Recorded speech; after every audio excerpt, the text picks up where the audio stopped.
Oh, sorry. Who are you? Both of you. Introduce yourselves, please. Who are you? And what do you do? We are Movement Society. What's up?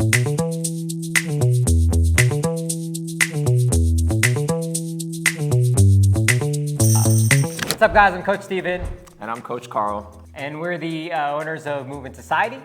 And we just wanted to get back on here and talk about all the different changes we've made throughout the years and different things we have explored and pivoted to. Just talk about where we are today and the things that we are going after and the same mindset that we still have from day one of when we opened this place. Yeah, initially when we started Movement Society, the original idea was to make it a central hub for dancers and performing artists and people of that industry and background to develop and refine their own skills when it comes to building strength, athleticism, whatever it is they need for performance. And that was the original idea.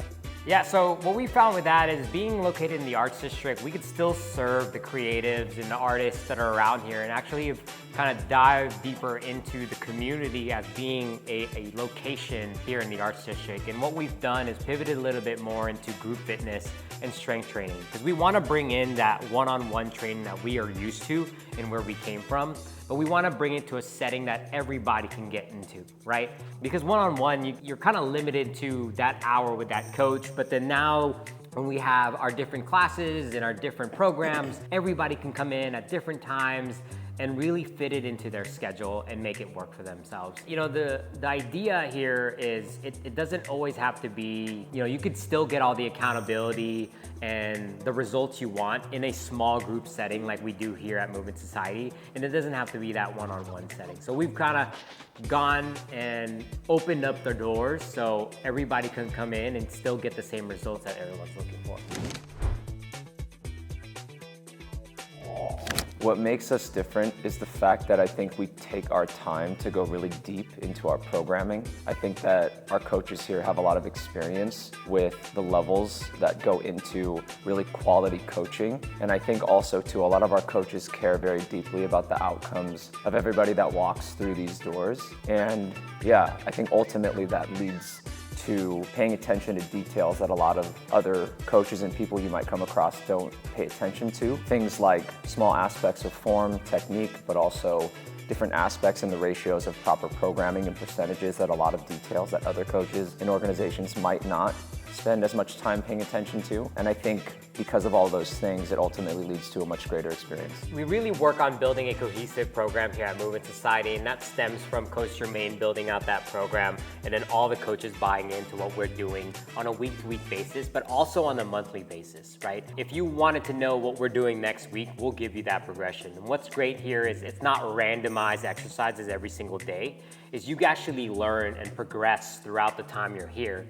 And so in that 4-week time frame that you say in a month that you're with us, you actually see the progression from when your first kettlebell swing to then the kettlebell swing you're doing in week 4. And so that progression really takes you through your journey and not just, you do kettlebell swings here and then all of a sudden you're doing deadlifts there. And then it's just, we don't just throw random stuff at you. We build it out so you see the progress, not only in the weights that you're doing, but in the movement patterns that you're performing and the execution that you're doing in every single one of these exercises. So Steven and I both used to work for this gym called Equinox, and through their education program, you would be, I don't want to say you'd be forced to, but you'd be forced to take, we chose to take classes and certifications through that whole process, and Steven and I had met through foam rolling class. A foam rolling class, which ironically, a lot of people don't use as much anymore. We have foam rollers. We have foam rollers. We're good. But yeah, so we met through there and built the relationship, kind of had similar ideas on not wanting to stay there forever. And yeah, just kind of built the we wanted idea to build our own Equinox.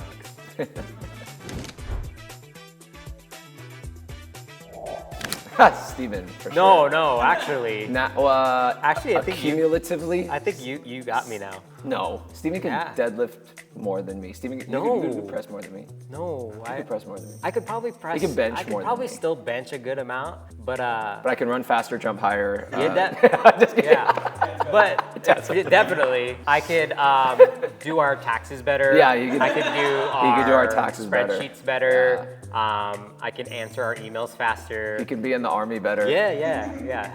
He can serve our country better. Different now. Yeah. You know, definitely different now. Biggest fitness myths? I think people need to stop Overrated. taking Ozempic.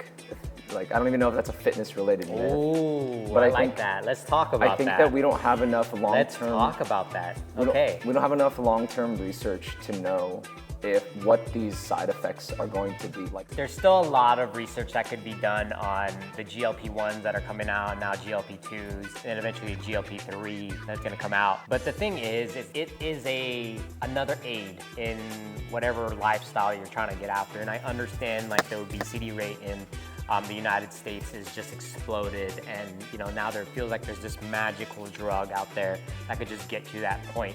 But you still need health and fitness. What you're gonna find is people on the GLPs, they're still running into other health problems, whether it's some health-related thing that's caused by the GLP, or the fact that your bone density is dropping, right? Like you still need the strength training, you still need to put all of the, you still need to work out, right? You're not gonna improve your cardiovascular fitness, you're not gonna improve your strength by taking a GLP. You'll lose weight, which is great, and that's gonna get you to that first point, but you gotta understand, like once you're at that point, now you gotta look at how do I keep this long-term, longevity-wise, right? It's an aid, it's a tool. Like every tool we have in this gym, from a kettlebell to a barbell, that GLP-1 is another tool, but it's a tool that you put in your tool bag and you gotta use everything that you have available to you. Underrated? What's underrated? Sleep. Sleep is underrated. Everybody's trying to work so hard, hustle this, hustle that. We're not sleeping enough. 1000%. We're not sleeping enough. Water. Water. And water is underrated. The basics. The basics are underrated. Yeah, air is Air is underrated. underrated. Movement society is underrated. So rate us 5 stars on Google and Yelp.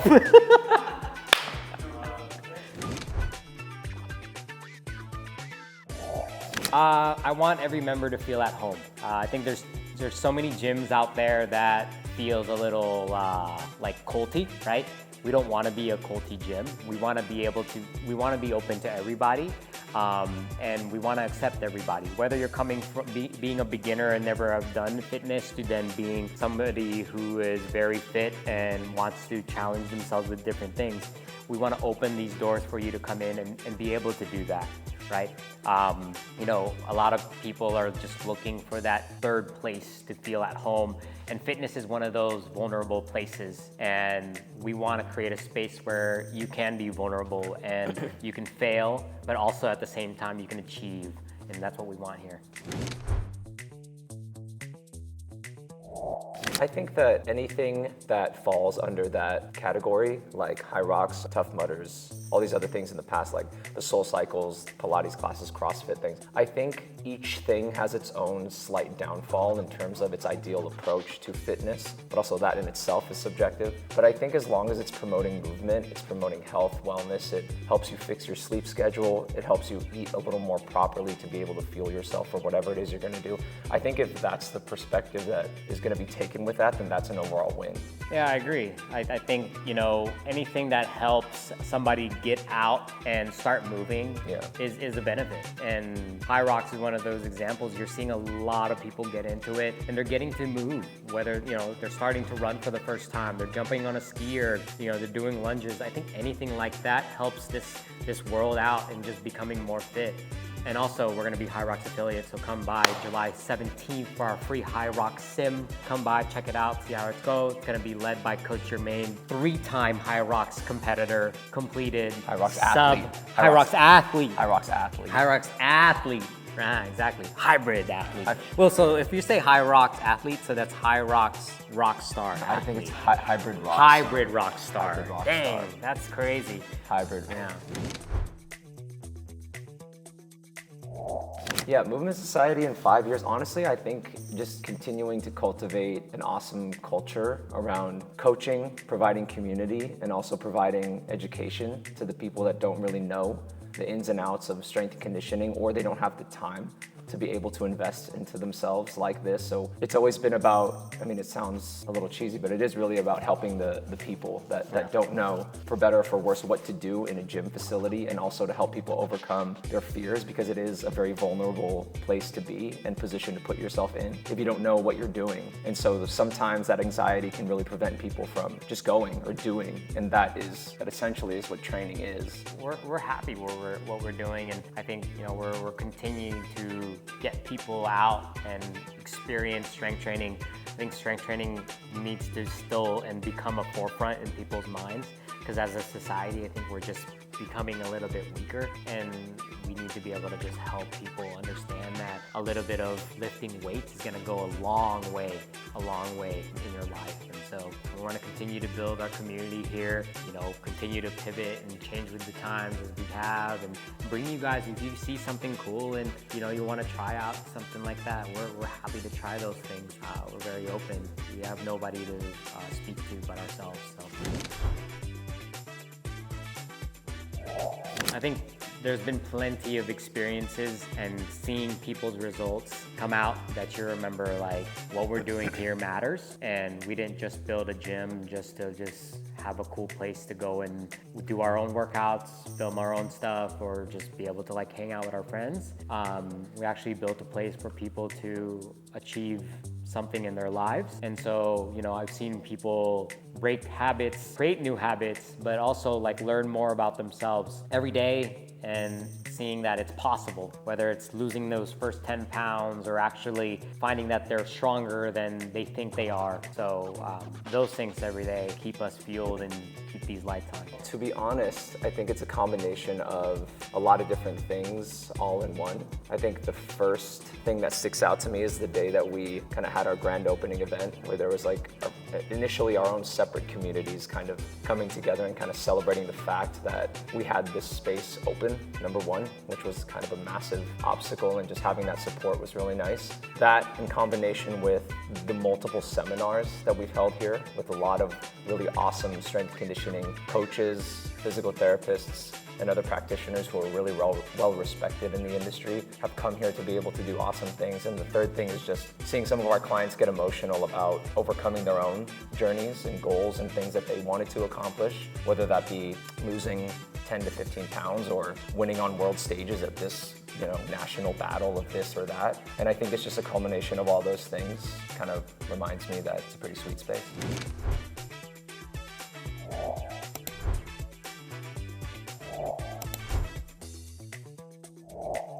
Wait, hold Very on. complicated. Hold on. Okay, I'm following though. Oh, that's interesting. Eating a hot dog and then. It's interesting. Oh, how many hot dogs? No, though? just one hot dog. Oh, just one? But he's saying because it's like Joey Chestnut can eat that hot dog in like a second. And then he's gonna take off, while Usain might have to eat it in like 4 seconds. This is such a funny question. But he'll go in like, he'll finish that is hilarious. 100 meters in like 9.8 seconds like he did. Okay, hold on. Let's think about this. Joey Chestnut could probably eat a hot dog in like 2 seconds. Yeah, I've seen it. But this dude's probably like a 30-second 100 meter. True.